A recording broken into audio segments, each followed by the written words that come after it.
I've known ever since I was a little girl that I wanted a big life, not just a comfortable life, but a big life. The kind of life where you build things, you create things, and you just steward a lot. But one thing that I've had to learn over the years is that just because you want something, it doesn't mean that you control when or even how it happens. Hi, and welcome back to my channel. If you are new here, my name is Felicia, and on my channel, I document my journey through life as a Christian wife, homemaker, future mom, and seasoned entrepreneur. Today, I want to talk about something that I think a lot of people wrestle with, especially if you feel like you have just these big desires or this big vision for your life. And that's the tension between wanting a big life and just learning, to be able to trust God. When I was about 5 or 6 years old, I've always wanted to be an entrepreneur. And so I remember that I used to just sit on the kitchen floor in front of the freezer and, with it wide open, we had different flavors of ice cream at any given time. And I would just sit there and I would pretend that I was both the customer and also the ice cream shop owner. So I would just test out all of the different flavors and then I would decide on one. Then I would get my big scooper and, sell myself the ice cream, pretend that I was the customer and pay, and then pretend like I was the ice cream shop owner and collect the money. That just always followed me all throughout the years. And I even remember, just with wanting a big life I believe it was every Saturday, the newspaper would have like the home section. And that particular paper had like its own insert like of homes within it versus just like every other day that just had like a few homes in it. So I remember I would always look forward to Saturdays and my dad would save the home section for me and I would just take it and I would run up to my room, close the door and just look over, all of the different homes. And I remember one in particular, it was like this huge mansion with a golf course, not a golf course, but the tennis court, even though I didn't even know how to play tennis, but it had the tennis court. It had 13 bedrooms, 7 bathrooms. And I would just sit there and pretend like I already had that home. And I remember even just praying to God of I pray that I have a home like this one day. And I just really want to have a big life. Of course, back then not knowing to be fine with whatever it is that God had for me and not just wanting it for my own selfish reasons. But I just say all that to say that I just always wanted a lot in life, so the big house, I wanted to own things, I wanted to build things. And I just imagined that big life being full of experiences. I even wanted to have hobbies. I wanted to try things. And I just wanted my life to feel rich in every way, shape, and form.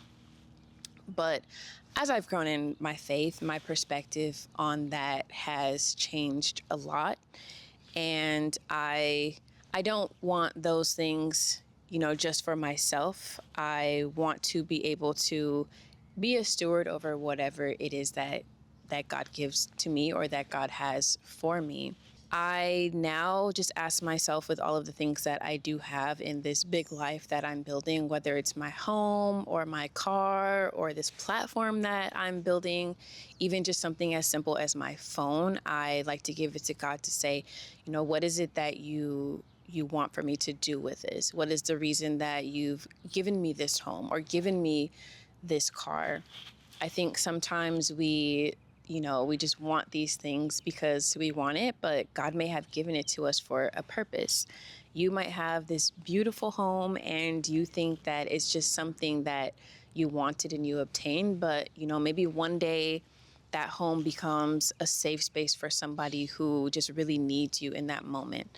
You have an iPhone and you think that it's just out of convenience, but that same phone, it has a camera, it has access to the internet, and you have the ability to be able to just reach people all over the world just on your phone. So something that feels ordinary to us might actually be a tool that God intends to use. And that's something that I've just been reflecting on a lot lately, because the question, it's not really whether God will give us what we desire. It's just, what has He given us for what purpose and what assignment does he have over our lives? What is the reason that he's giving us these things for us to be able to steward?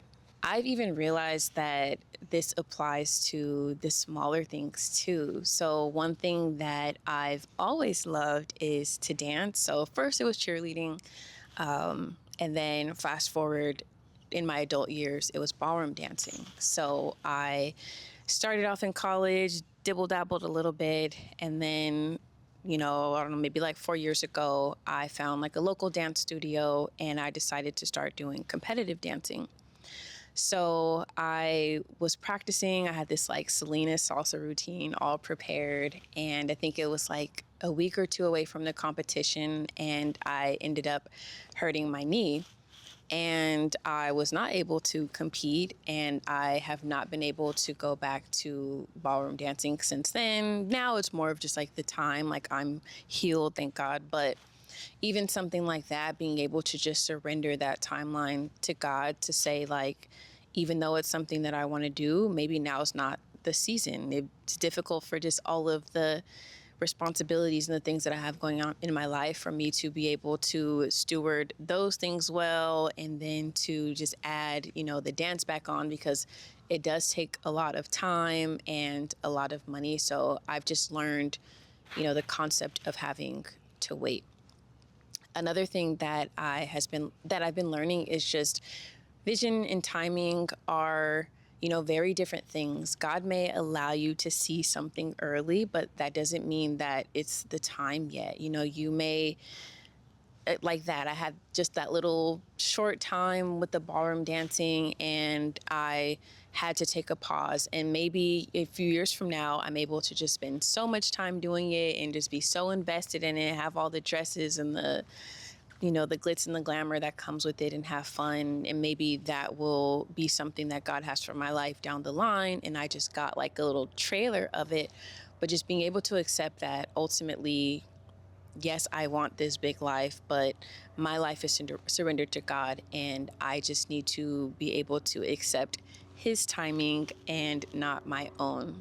So if you're someone who feels like you have these big desires or this big vision for your life, I just want to encourage you with this. Don't shrink the vision, but do surrender the timing. God is not intimidated by, big prayers or big dreams that you have, but he does care deeply about preparing us for what it is that we're asking him for. And so lately I've just been asking myself, this one question: God, what do you want me to steward with, what you've already given me? Whether it's my time, whether it's my resources, my relationships, everything, because ultimately it all belongs to him. And so I don't want to try to take things upon myself before it is time.